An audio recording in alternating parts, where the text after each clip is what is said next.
Now thrive the armourers.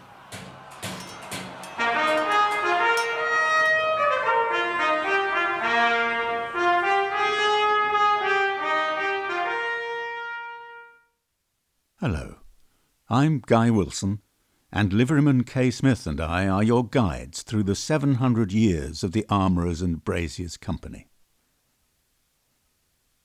As the 14th century gave way to the 15th, England and France were still at war. There was still plenty of work for the armourers of London to do, and armour was continuing to evolve, as Toby Catwell, curator of armour at the Wallace Collection and a freeman of the company, explains. And then by the time we get to the 15th century, the technology has gotten to the point when we have finally developed the full plate armor of articulated steel and iron plates. And that then takes the armorers into the great age of plate armor, where they now have to design armors that are right for their clients. And we get this proliferation in the 15th century of different regional styles. They're different aesthetically because the Italians like different features than the English or the Germans or whoever, but it's also about the way that different people in different parts of Europe fight. The English, in the late 14th and early 15th centuries, tended to dismount their fully armored troops and fight exclusively on foot, in concert with large numbers of archers, famously in the 100 Years' War. So the English armorers in London had to come up with plate armor that was kind of optimized, especially for fighting on foot. But this wasn't the only reason that English armour was changing, as Dr. Tom Richardson, formerly Curator of Armour at the Royal Armouries, points out. The big change for the men-at-arms in the early 15th century was not so much the actuality of the armour, but its appearance, because it became fashionable to wear it, as it was called at the time, all white, that is, of bright polished metal, not covered in fabric, which most of the plate armour had been up to that time. Meanwhile, the company itself was changing and developing. At last it acquired a home of its own. Roger Bowdler, architectural historian and currently upper warden of the company, takes up the story. So the fraternity of the Armourers of London purchased what we believe to be a tavern and 5 shops at the northern end of Coleman Street on the 7th of December 1428. So that's in the early years of the reign of Henry VI. We obviously haven't got any images of what this building looked like, but we imagine it to have been a traditional building of medieval London, timber framed, lath and plaster infills, no doubt whitewashed, on a footing of chalk with a tiled roof. And inside you would have seen a little courtyard, rather like the George Inn in Southwark, an open courtyard. And that remained in the plan of Armourers Hall for many centuries to come. 1428, just over a century since our first documentary evidence, was quite a year for the company. Not only did the armourers acquire their own hall, as we've heard, but they agreed with the city authorities on new ordinances, that is, rules and regulations for the proper regulation of the company. They were set out in accordance with a decree of 1364, which required that all crafts shall be ruled and governed, and every person in his own value, in due manner, so that no falsehood, nor false workmanship, nor deceit be found in no manner wise in any of the aforesaid crafts, for the worship of the good folk of all the crafts, and for the common profit of all the people. These ordinances established a body governed by a master and wardens, a court of assistants. Training was to be by means of serving an apprenticeship, and there were rules concerning standards and secrecy enforced by fines and imprisonment.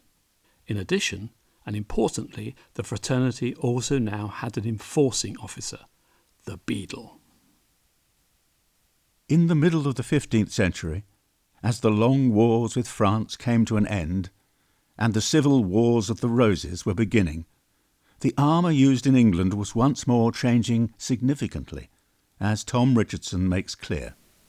In the middle of the century, a whole new fashion comes into English armour.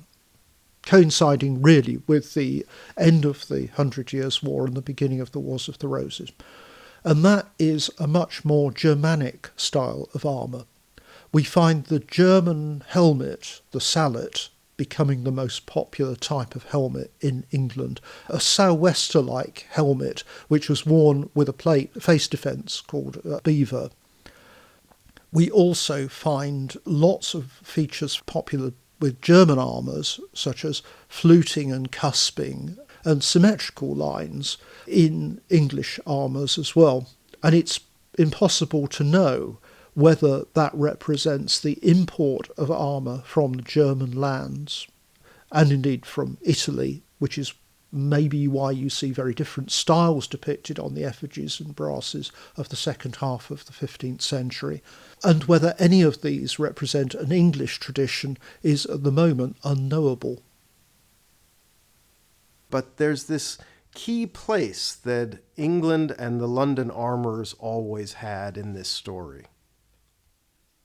Perhaps the most important development of the 15th century was the acquisition by the armourers of a royal charter. Elizabeth Glover, the author of the company's most recent history, describes it. It is exceptionally beautiful and ornamented with illuminations and drawings of St. George killing the dragon, and surrounded by columbines which are sacred to the Holy Ghost. Lawyers were engaged, and the king, Henry VI, petitioned. Elizabeth Glover takes up the story. The Charter of 1453 is remarkable in many ways. The only earlier applications for these charters were all from much more powerful companies. One of the reasons for having a charter was that it gave the company a legal entity, which also enabled it to have a seal, and so it could transact business. It gives the company the right to own property.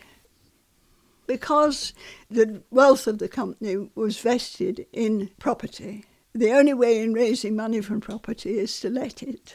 And all these transactions with tenants and things like that have to be legally authenticated with the seal. The seal is still in the possession of the company.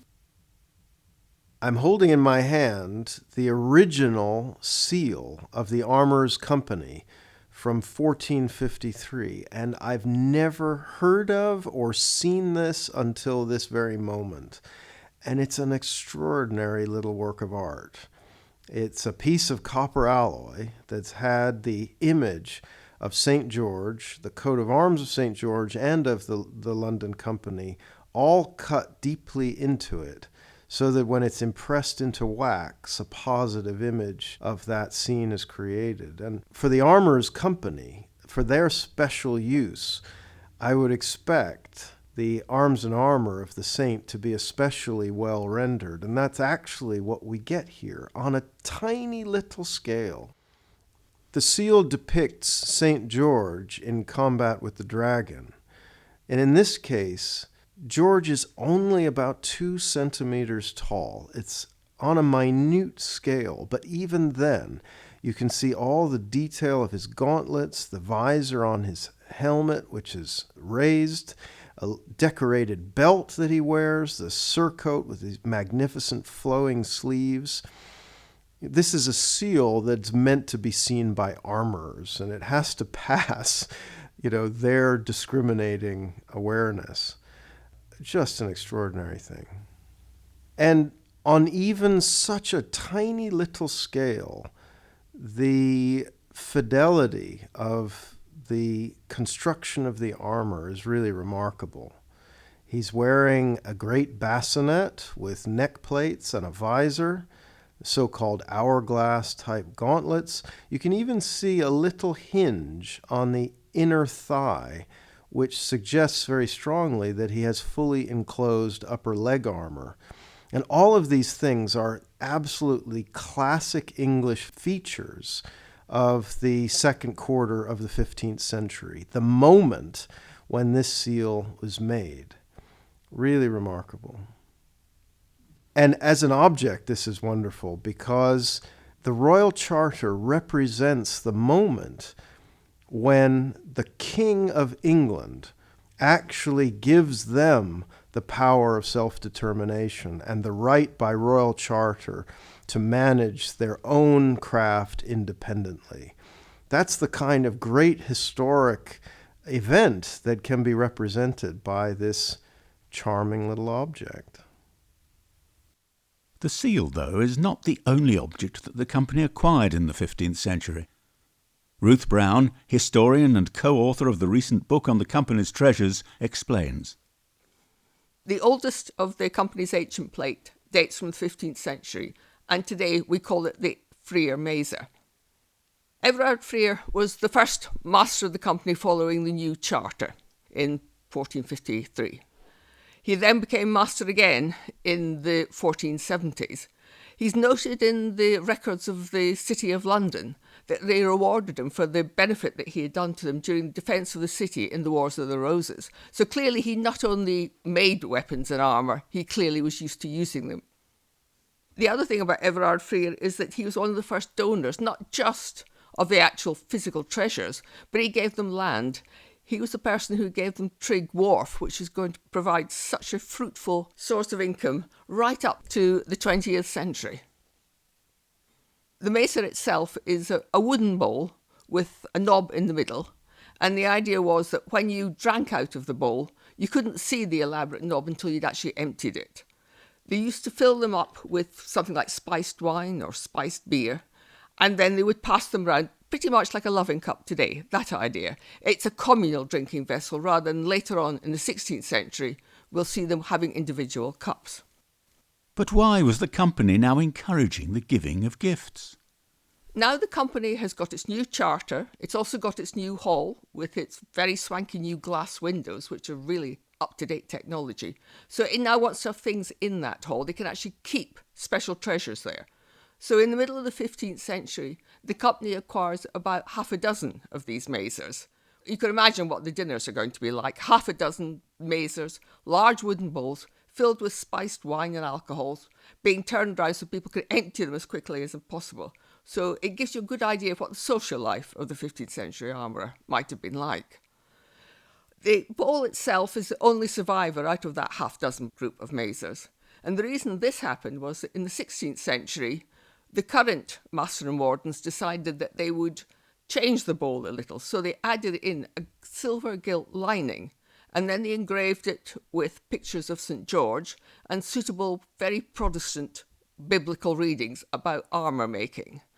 And then after that, there are records in the 19th century to explain that the bowl itself fell apart. So they replaced it with a modern wooden bowl.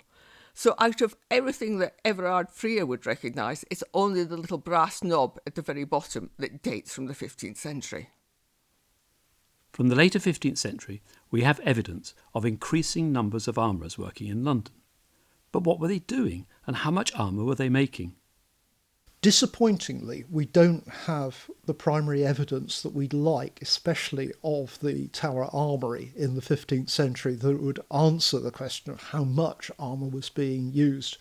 The way in which the English army works, we do know the figures for how many men-at-arms and how many longbowmen we've got, and longbowmen become increasingly more and more a part of the army.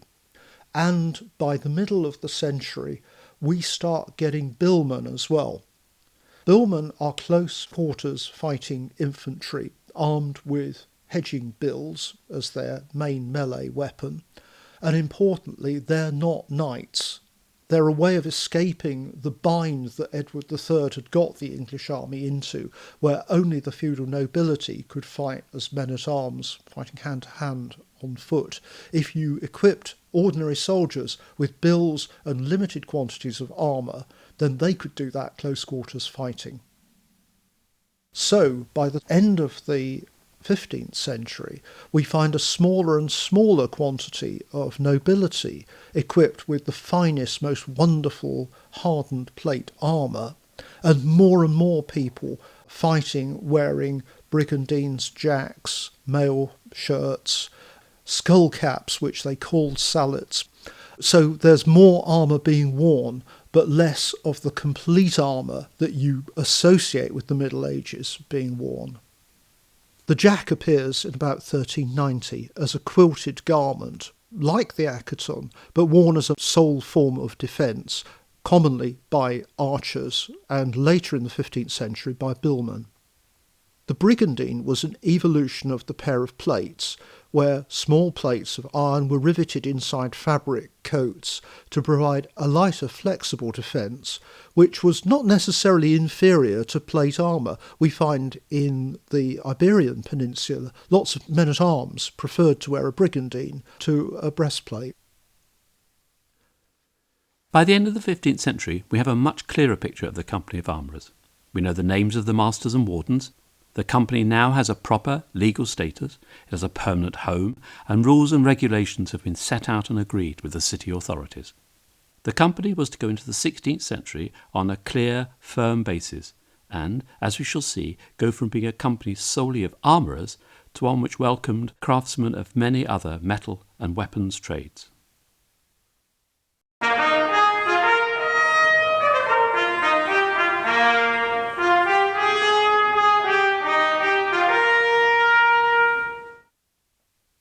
Next time, the Tudor century, a period of rapid technological change in which the company expanded and diversified as the use of armour began to decline. This has been a Past Master production for Basilisco Press. Our thanks to Elizabeth Glover, Roger Bowdler, Toby Capwell and Tom Richardson.